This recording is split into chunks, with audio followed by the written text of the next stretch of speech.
ಯೋऽन्तಃ ಪ್ರವಿಶ್ಯ ಮಮ ವಾಚಮಿಮಾಂ ಪ್ರಸುಪ್ತಾಂ ಸಂಜೀವಯತ್ಯಖಿಲಶಕ್ತಿಧರಸ್ವಧಾಮ್ನಃ ಅನ್ಯಾಂಶ್ಚ ಹಸ್ತಚರಣಶ್ರವಣತ್ವಗಾದೀನ್ ಪ್ರಾಣಾನ್ನಮೋ ಭಗವತೆ ಪುರುಷಾಯ ತುಭ್ಯಂ. ಹರಿ ಓಂ. ಹಯಗ್ರೀವ ಹಯಗ್ರೀವ ಹಯಗ್ರೀವ. ತಸ್ಮಾತ್ ಸರ್ವೇಷು ಭೂತೇಷು ದಯಾಂ ಕುರುತ ಸೌಹೃದಂ ಆಸುರಂ ಭಾವಮುಚ್ಚ ಯಯಾ ತುಷ್ಯತ್ ಅಧೋಕ್ಷಜಃ. ಅಂದರೆ ಎಲ್ಲ ಪ್ರಾಣಿಗಳಿಗೂ ಪರಮಾತ್ಮನ ವಾಸಸ್ಥಾನವಾಗಿರುವುದರಿಂದ ನೀವು ಅಸುರ ಸ್ವಭಾವವನ್ನು ಬಿಟ್ಟು ಎಲ್ಲ ಪ್ರಾಣಿಗಳಲ್ಲಿ ದಯೆ ತೋರಿರಿ, ಪ್ರೀತಿ ಮಾಡಿರಿ.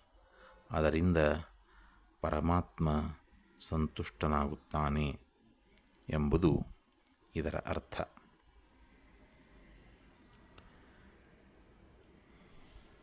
ದಯೆ ಅನ್ನುವಂಥದ್ದು ಅತ್ಯಂತ ಶ್ರೇಷ್ಠವಾದಂತಹ ಗುಣ. ಇದು ಸಾಮಾನ್ಯವಾಗಿ ಸಜ್ಜನರಲ್ಲಿ ಕಂಡುಬರುವಂತಹ ಒಂದು ಗುಣ. ಇನ್ನೊಬ್ಬರ ಬಗ್ಗೆ ದಯೆಯನ್ನು ತೋರುವಂತಹ ಒಂದು ಉತ್ತಮ ಗುಣವನ್ನು ಸಜ್ಜನರು ಹೊಂದಿರುತ್ತಾರೆ. ಅದಕ್ಕೆ ವಿಪರೀತವಾಗಿ ದುರ್ಜನರು, ಆತಂಕವಾದಿಗಳು, ಅಸುರ ಸ್ವಭಾವದವರು, ಇವರೆಲ್ಲರಲ್ಲಿ ದಯೆಯ ಅಭಾವವನ್ನು ನಾವು ಕಾಣುತ್ತೇವೆ. ಎಂಥದ್ದೇ ಸಂದರ್ಭ ಇದ್ದರೂ ಕೂಡ ಅವರಲ್ಲಿ ದಯೆ ಹುಟ್ಟೋದಿಲ್ಲ. ದಯಾಗುಣ ಅವರಲ್ಲಿ ಬರಬಹುದೇನೋ ಅನ್ನುವಂತಹ ನಿರೀಕ್ಷೆ ಮಾಡೋದು ಕೂಡ ದಡ್ಡತನ ಅನ್ನುವಂತಹ ಸ್ಥಿತಿಯಲ್ಲಿ ಅವರಿರ್ತಾರೆ. ಇಂತಹ ಒಂದು ದಯೆಯ ಅಭಾವವನ್ನು ನಾವು ಸಮಾಜದಲ್ಲಿ ಕೆಲವೊಂದು ಕಡೆ ಕಾಣ್ತೇವೆ. ಅದು ಎಂಥದ್ದು ಅಂತ ಹೇಳಿದರೆ, ಯಾವುದೋ ಒಂದು ಪೂರ್ವಜನ್ಮದ ಸುಕೃತದಿಂದಲೋ ಮತ್ತಿನ್ಯಾವುದೋ ಕಾರಣಗಳಿಂದಲೋ ಉತ್ತಮವಾದಂತಹ ಒಂದು ಶ್ರೇಷ್ಠವಾದಂತಹ ದೊಡ್ಡ ಅಧಿಕಾರದಲ್ಲಿ ಜನ ಇದ್ದಾಗ, ಆ ಅಧಿಕಾರ ಅವರು ಪ್ರಾಪ್ತಿ ಮಾಡಿಕೊಂಡಾಗ ಅವರ ಅಧೀನದಲ್ಲಿ ಬರುವಂಥವರ ಮೇಲೆ ಅವರು ನಿರ್ದಯವಾಗಿ ವರ್ತಿಸ್ತಾ ಇರ್ತಾರೆ.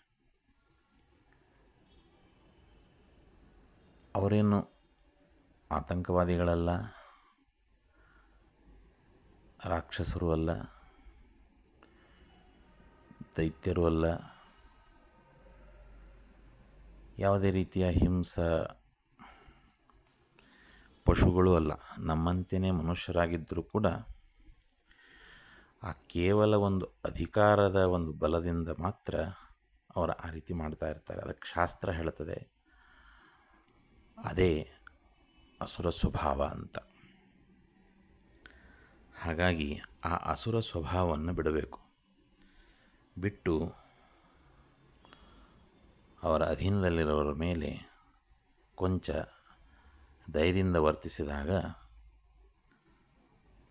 ಭಗವಂತ ಅದರಿಂದ ಪ್ರೀತನಾಗ್ತಾನೆ ಅಂತ ಇಲ್ಲಿ ಶಾಸ್ತ್ರ ನಮಗೆ ತಿಳಿಸಿಕೊಡ್ತಾ ಇದೆ. ತುಷ್ಯತ್ ಅಧೋಕ್ಷಜಃ, ಭಗವಂತ ಬಹಳಷ್ಟು ಪ್ರೀತನಾಗ್ತಾನೆ ಅಂತ. ಹಾಗಾಗಿ ಭಗವಂತನ ಪ್ರೀತಿಗೆ ಪಾತ್ರರಾಗೋದಕ್ಕಾಗಿ ಅಂತಹ ಅಸುರ ಸ್ವಭಾವವನ್ನು ಬಿಟ್ಟು ಎಲ್ಲರನ್ನ ದಯಾದೃಷ್ಟಿಯಿಂದ ನೋಡುವಂಥ ಸ್ವಭಾವವನ್ನು ಬೆಳೆಸಿಕೊಳ್ಳಬೇಕು ಅಂತ ಶಾಸ್ತ್ರ ನಮಗೆ ಹೇಳ್ತಾ ಇದೆ. ಅದಕ್ಕೆ ಉತ್ತಮವಾದಂಥ ಒಂದು ಕಾರಣವನ್ನು ಕೂಡ ಶ್ರೀಮದ್ ಆನಂದ ತೀರ್ಥರು ನೀಡ್ತಾರೆ. ವಿಷ್ಣೋರ್ ಗೃಹತ್ವಾದ್ ಭೂತೇಷು ದಯಾ ಕಾರ್ಯ ವಿಜಾನತ. ಎಲ್ಲ ಪ್ರಾಣಿಗಳು ವಿಷ್ಣುವಿನ ವಾಸಸ್ಥಾನವಾಗಿರುವುದರಿಂದ ಇದನ್ನು ತಿಳಿದು ಎಲ್ಲ ಪ್ರಾಣಿಗಳಲ್ಲಿ ದಯೆ ತೋರಬೇಕು ಎಂದು. ಕೇವಲ ಅಧೀನದಲ್ಲಿರುವಂಥ ಮನುಷ್ಯರಿಗಷ್ಟೇ ಅಲ್ಲ, ಸಣ್ಣ ಪುಟ್ಟ ಪ್ರಾಣಿಗಳು ಇದ್ದರೂ ಕೂಡ ಆ ಪ್ರಾಣಿಗಳಿಗೂ ಅತ್ಯಂತ ದಯಾದೃಷ್ಟಿಯಿಂದ ನೋಡುವಂತಹ ಉದಾರ ಮನೋಭಾವನೆಯನ್ನು ಬೆಳೆಸ್ಕೊಂಡಾಗ ಮಾತ್ರ ನಾವು ಭಗವಂತನ ಪ್ರೀತಿಗೆ ಪಾತ್ರರಾಗ್ತೇವೆ. ಅದನ್ನು ನಾವು ಗಮನದಲ್ಲಿಟ್ಟುಕೊಂಡಿರಬೇಕು. ಸಾಮಾನ್ಯವಾಗಿ ಉತ್ತಮ ಹುದ್ದೆಗಳು ಅಥವಾ ಅಧಿಕಾರ ಪಡೆದುಕೊಂಡಾಗ ದಯೆ ಅನ್ನುವಂಥದ್ದು ನಾವು ಅದರಿಂದ ದೂರರಾಗ್ತೇವೆ. ಅದು ನಮ್ಮಲ್ಲಿ ಅದರ ಅಭಾವ ನಮ್ಮಲ್ಲಿ ಕಂಡುಬರಲಿಕ್ಕೆ ಸಾಧ್ಯತೆ ಉಂಟು. ಅದಕ್ಕೆ ನಮಗೆ ಶಾಸ್ತ್ರ ಎಚ್ಚರಿಸ್ತದೆ. ದಯಾ ಗುಣ ಅದು ಅತ್ಯಂತ ಶ್ರೇಷ್ಠವಾದಂಥದ್ದು. ನಮ್ಮ ಅಧೀನದಲ್ಲಿರುವವರು ಮತ್ತು ಯಾವುದೇ ರೀತಿಯ ಪ್ರಾಣಿಗಳು ಎಲ್ಲರಲ್ಲೂ ಕೂಡ ದಯೆಯನ್ನು ತೋರಬೇಕು. ಯಾಕಂದರೆ ಭಗವಂತನ ಸನ್ನಿಧಾನ ಅವರಲ್ಲೂ ಕೂಡ ಇರುತ್ತದೆ ಅನ್ನುವ ಭಾವನೆಯಿಂದ ಅಂತ ಶಾಸ್ತ್ರ ನಮಗೆ ತಿಳಿಸ್ಕೊಡ್ತದೆ. ಹಾಗೆ ಮಾಡಿದಾಗ ಭಗವಂತನ ಪ್ರೀತಿಗೆ ಪಾತ್ರರಾಗ್ತೇವೆ. ಹಾಗಾಗಿ ಭಗವಂತನ ಪ್ರೀತಿಗೆ ಪಾತ್ರರಾಗಿ ಅವನನ್ನು ಮೆಚ್ಚಿಸುವುದಕ್ಕೋಸ್ಕರ ದಯಾಗುಣವನ್ನು ನಾವು ಬೆಳೆಸ್ಕೊಳ್ಳಿಕ್ಕೆ ಪ್ರಯತ್ನಿಸೋಣ ಅಂತ ಹೇಳ್ತಾ, ಭಾರತೀಯ ರಮಣೋಕ್ಯ ಪ್ರಾಣಾಂತರ್ಗತ ಶ್ರೀಕೃಷ್ಣ ಅರ್ಪಣಮಸ್ತು. ನಮಸ್ಕಾರ.